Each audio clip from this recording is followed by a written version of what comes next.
여러분 코닥 카메라 알고 계십니까? 코닥 필름.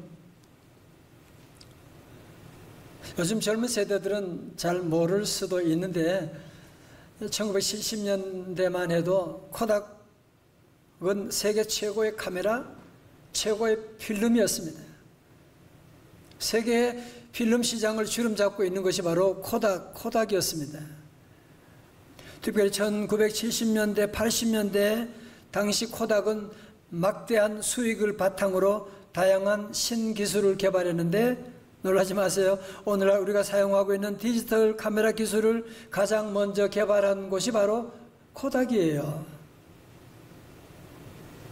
그런데 역설적이게도 코닥은 자신이 가장 먼저 개발한 디지털 카메라 기술을 적극 활용하는 것을 주저했고 필름 시장을 계속 고집을 했어요. 여러분 정말 코닥 필름 최고입니다. 옛날에는. 그러나 지금 카메라에 필름 사용하는 카메라가 어디 있습니까? 결국은 지금부터 20년 전에 2012년 1월 파산 보호 신청을 할 수밖에 없었던 것이거든요. 성도 여러분, 아니 코닥이 디지털 카메라 기술을 개발해 놓고도 몰락하게 된 이유가 어디 있느냐? 아니 디지털 카메라가 향후 대세임을 인식하지 못해서인가? 그게 아니라는 거예요.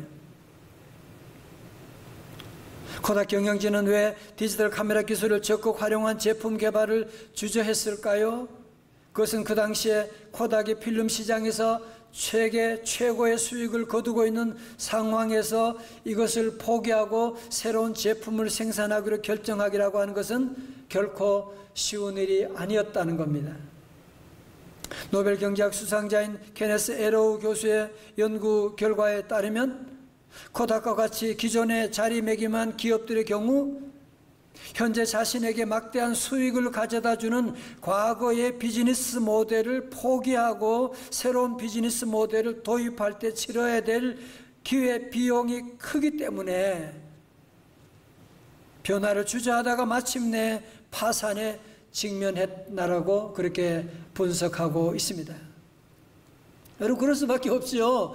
코닥이 너무너무 잘 나가니까, 코닥 필름이 세계 최고니까 그걸 포기하고 다른 새로운 것에 도전한다고 하는 것이 너무나 두려웠기 때문에 주저하다가 그만 이렇게 큰 파산하고 말게 되었다는 것이거든요. 사랑하는 성도 여러분, 우리 인생도 마찬가지가 아닙니까? 우리도 살아가 보면 때로 바꾸어야 할 결정적인 순간이 오게 됩니다. 어떤 사람은 인생에 결정적인 기회가 3번 온다고 하는데 어디 3번만 오겠습니까? 우리 예배 드릴 때마다 하나님께서 우리에게 새로운 기회를 늘 주시지 않습니까? 새로운 마음을 주시지 않습니까? 새로운 기회가 오지만 우리가 기존에 익숙하던, 기존에 내가 많은 수익을 얻던 그것을 포기하고 새로운 기회를 선택한다고 하는 것이 얼마나 어려운 일이겠습니까? 남한 장군 보세요. 겉으로 보면 너무너무 화려하지요. 성공했지요. 군복에 별이 몇 개 달려있지요. 모든 사람이 다 존경하고 있지요. 부러워하는 인생이지요. 그러나 그의 속에는 뭐예요? 하나님이 없는 인생. 그의 몸은 지금 나병으로 지금 썩어져 가고 있는. 여러분 남을 함부로 그 모습만 보고 부러워하고 판단하고 무시하고 얼마나 어리석은 일인지 모릅니다. 오늘 이렇게 겉으로 보면 나만처럼 이렇게 화려한 사람도 있지만 겉으로 볼 때 정말 보잘것없는 이 노예 소녀, 겉으로는 정말 보잘것없지만 그는 얼마나 하나님 사랑하고 존귀한 인물인가요? 자, 여러분 우리가 살다 보면 누구나 다 이런 나만과 같이 정말 감추고 싶은, 정말 치유하기 어려운 이런 불치의 이런 모습들, 이런 병이나 이런 아픔들이 한두 가지 없는 사람이 누가 있겠습니까? 여러분 그런데요, 제가 늘 강조하지만 우리 하나님께서는 귀신처럼 일하지 않으세요. 하나님은 사람을 통해서 항상 일하세요. 오늘 이 나만을 보게 되면 하나님께서 사람들을 보내셔가지고 놀라운 하나님의 은혜를 펼쳐나가시는데, 오늘 사랑하는 성도 여러분도 어려운 가운데 함께 기도하면서 주여 내게도 만남의 복을 허락하여 주옵소서. 하나님의 만남의 복을 여러분 받으셔야 돼요.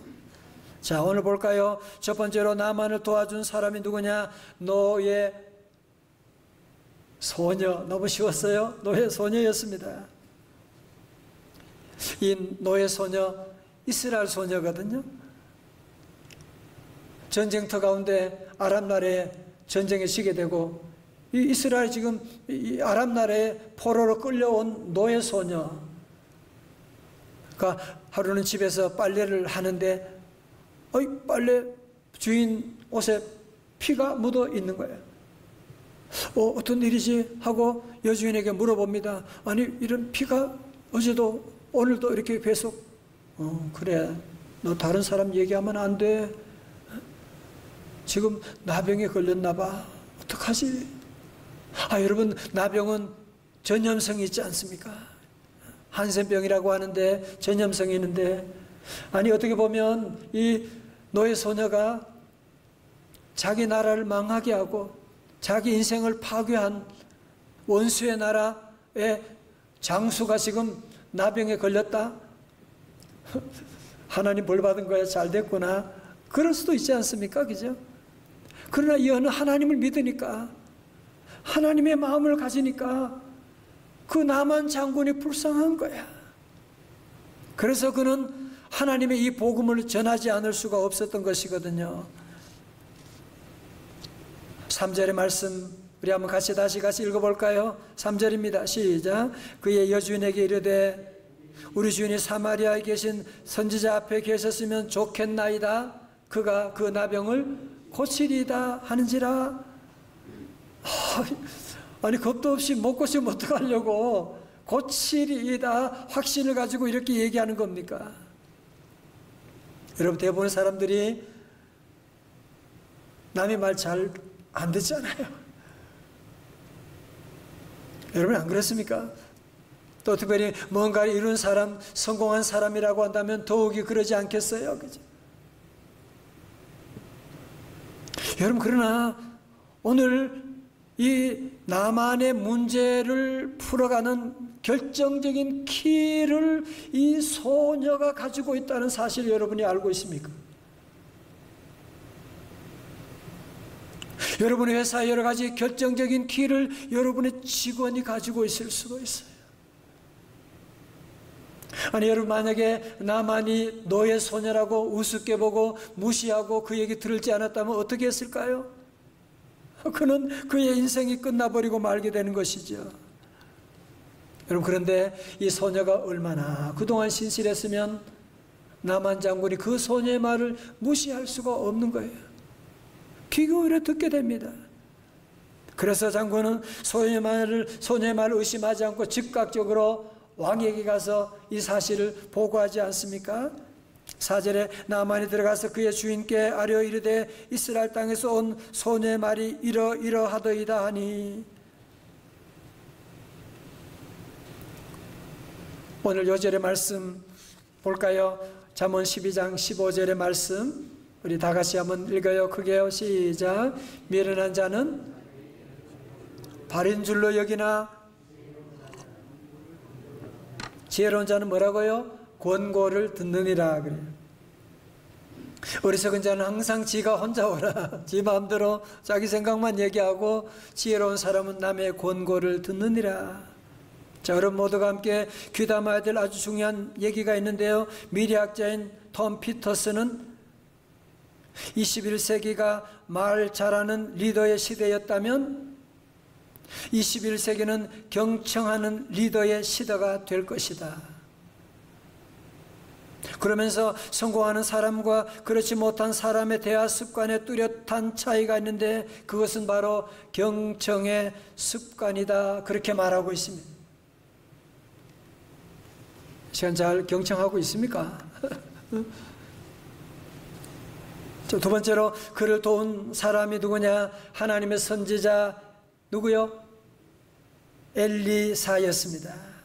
쉽죠? 엘리사. 5절의 말씀, 아람 왕이 이르되 갈지어다 이제 내가 이스라엘 왕에게 그를 보내리라 하더라. 나만이 뭐요? 곧 떠날새 은 10달란트와 금 6,000개와 의복 10벌을 가지고 여러분, 이 나만 장군은 단지 이 노예 소녀의 말만 듣고서, 아까 여러분 지도 보셨잖아요. 저 북쪽 다메섹에서 저 아래 사마리아까지 그 무거운 짐을 가지고 무려 한 달 가까이 걸리는 먼 거리를 오게 되는, 여러분 이렇게 찾아왔는데, 사마리아까지 찾아왔는데, 그러면 엘리사 선자가 밖에 나와서 환영회를 열어주던가 뭐 인사를 하던가 그래야 되는 거 아니겠어요? 그런데 엘리사 선자는 뭐예요? 코빼기도 안 보이시는. 그리고 그는 도리어 그의 종 게하시를 보내서 하는 말이 뭐예요? 5장 10절에 엘리사가 사자를 그에게 보내 이르되 너는 가서 뭐 어디 가서요? 요단강에 물을 몇 번? 7번 씻으라. 네 살이 회복되어 깨끗하리라 하는지라. 아멘. 여러분 한번 입장 바꿔 생각해 보세요. 여러분이 남한 장군이다. 내가 이 사람 만나려고 한 달 걸려가지고 왔는데, 비행기 타고 왔는데 와서 인사는커녕 종을 보내는 거야. 여러분 이런 대우 받았으면 여러분 가만히 있겠어요? 남한 장군도 너무너무 열받게 되는 거야 지금. 너무너무 열받아서 그가 화를 내면서 하는 말이 11절에 나오거든요. 나만이 노하여 물러가며 이르되 내 생각에는 그가 내게로 나와서 그의 하나님 여호와의 이름을 부르고 그의 손을 그 부위 위에 흔들며 나병을 고칠까 하였도다. 재미없습니까? 남한 장군 내 생각에는 I think 엘리사가 나와서 좀 환영도 하고 내 몸에다가 안수하고 그리고 대단한 종교의식을 행하고 그리고는 내 아픈 곳에다가 손을 얹고 기도하고 무슨 이런 것을 할 줄 알았는데 처방이 내 생각과는 달라도 너무 다른 거야. 내 생각하고 너무너무 달라. 지금 이 나만은 지금 계속 자기 생각에 지금 빠져있는, 자기 생각을 계속 얘기하는데요. 12절에 보세요.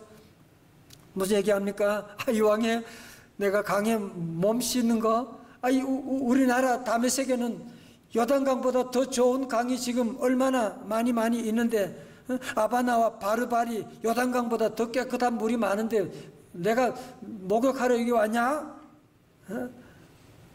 자, 여러분 보세요. 지금 나만이 가지고 있는 큰 병은 무슨 병이에요?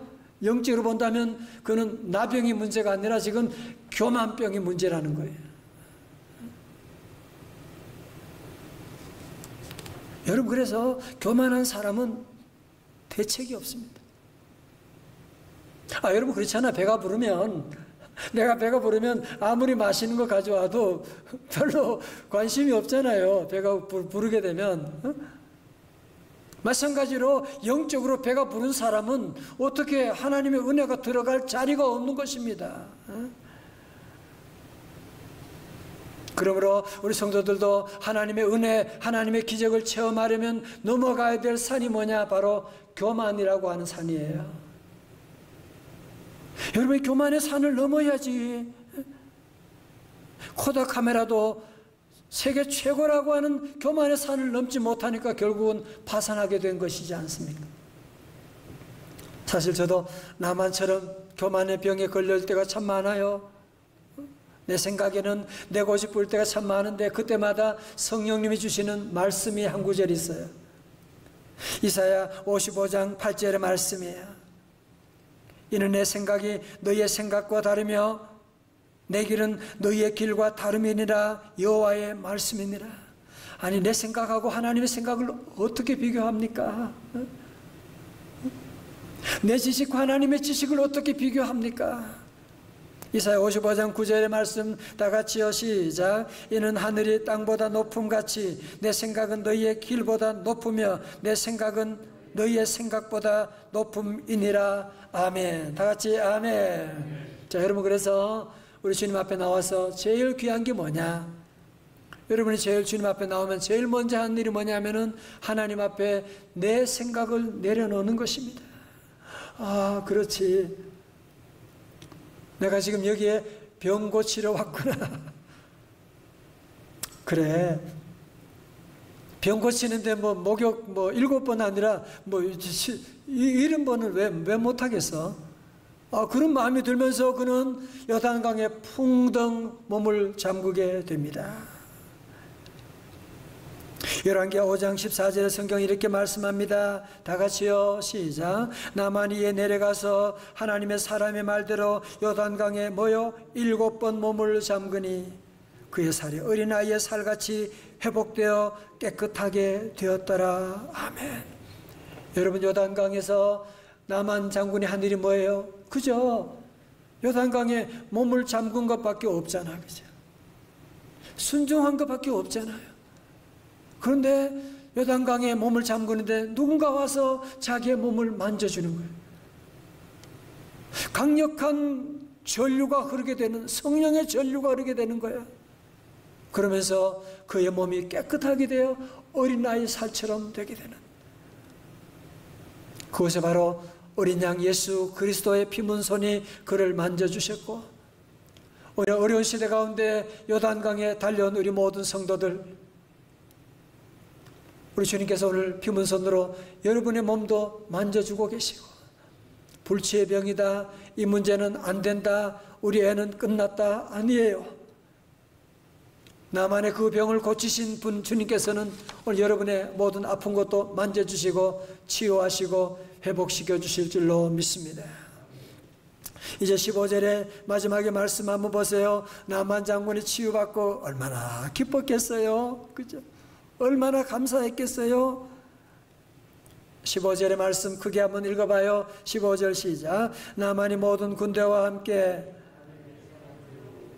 돌아와서 그의 앞에 서서 이르되 내가 이제 온 천하에 신이 없는 줄을 아나이다. 청하건대 당신의 종에게서 예물을 받으소서. 아멘. 다같이 아멘. 그는 이방인임에도 불구하고 하나님을 만나게 된 거잖아.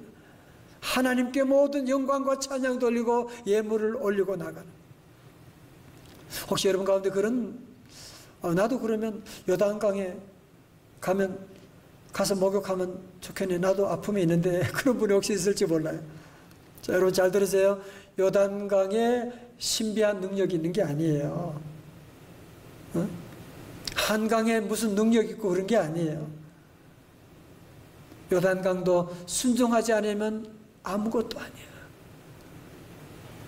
한강도 순종하면 그것이 요단강이 될 수가 있는 것이고, 그러므로 오늘 순종하는 여러분의 가정이 요단강이 되어서 여러분 가정의 치유의 요단강, 기적의 요단강, 응답의 요단강 다 되시기를 주님의 이름으로 축원합니다. 여러분, 지난달 25일자 신문에 미국 플로리다에 있는 12층 고층 아파트가 무너진 내용 보셨나요? 아, 정말 사진에 보면 끔찍하게 12층 아파트가 무너져 있는, 사망 12명, 실종자만 159명이라고 하니까 참 신문 보도에 의하니까요, 그 당시 3년 전부터 붕괴 위험에 대한 경고가 있었대요. 3년 전부터. 3년 전 당시에 안전진단 보고서에 따르면 이 아파트는 1층 수영장 바닥을 떠받치고 있는 콘크리트판이 훼손됐고 지하 주차장 기둥과 벽에 균열이 있는 등 심각한 구조적 결함을 가지고 있다고 하면서 사진과 함께 이 모든 것을 지적했는데, 끝까지 경고를 무시하다가 결국은 미국의 후진국형 대형 인재가 일어나게 된 것이었거든요. 자꾸 내 생각대로, 음식도 내 생각, 내가 좋은 거, 내가 하고 싶은 거, 자꾸 내 생각대로 살아가니까 수많은 사고도 일어나는 거 아닙니까? 내가 생각이 얼마나 좁은데도 불구하고 자꾸 내 생각으로 우리 자녀 키운다고 좋은 학교 보낸다고 했는데 지나고 나니 그게 좋은 학교가 아니야. 사랑하는 성도 여러분, 인생을 쉽게 사는 방법이 뭐예요? 내 생각을 내려놓는 거예요. 하나님의 뜻을 구하고 주님의 뜻이 어디 있습니까? 늘 주님의 뜻을 찾고 주님께 물어보고 나가게 되면 여러분이 나만 장군처럼 대단한 거 할 거 없어요. 그냥 순종하는 흉내만 나도 돼. 그냥 요단강에 몸을 잠근 것밖에 없는데 그 후에 모든 결과는 하나님이 책임져 주시고 고쳐주시고 인도해 주셨거든요. 그러므로 사랑하는 성도 여러분, 가장 지혜로운 삶은 순종입니다. 가장 행복한 삶은 다 같이 뭐예요? 순종입니다. 가장 빠른 길은 뭐예요? 다 같이요? 순종이에요. 가장 성공하는 길은 뭐예요? 순종이에요. 여러분, 이번 여름에 날씨가 매우 무덥고 코로나가 지금 계속되고 있고 정말 전쟁터를 방불하는 우리의 삶 가운데 우리 성도들은 오늘 말씀을 꼭 마음에 새기고, 첫 번째로 어린 아이들이 얘기하는 것도 아내가 얘기하고 있는, 남편이 얘기하고 있는 경청을 꼭 해야 됩니다. 두 번째는 뭐예요? 주의 종이 말씀 선포할 때 말도 안 되는 것 같아도 요단강에 몸을 잠그라, 그게 무슨 병 고치는 거 무슨 상관이 있어? 그래도 순종하고 아멘하고, 다 같이 아멘. 그리고 여러분 모두가 함께 화가 났을 때 기름 붓는 사람 되지 말고 물을 붓는 사람이 되고, 정신 차리면 다 잘할 수가 있거든요. 누구나 다 화 안 내는 사람 어디 있습니까? 성도들 모두가 함께 우리 이제는 내 생각에는 정말 이런 어려운 때는 여러분의 생각, 앞으로 5년 후에 10년 후에 여러분이 뭘 알고 계십니까? 이제는 주님 섬기는 건 뭐예요? 내 생각을 내려놓고 십자가에 내 생각을 못 받고 오직 주님만 사랑하고, 그러면 여러분 모두 안에도 나만 장군처럼 이런 아픔이 하나님께서 치유하시고 회복시키는 놀라운 은혜 체험하고 간증하는 우리 성도들, 우리 오늘 말씀 듣는 모든 성도들 다 되시기를 주님의 이름으로 축원합니다.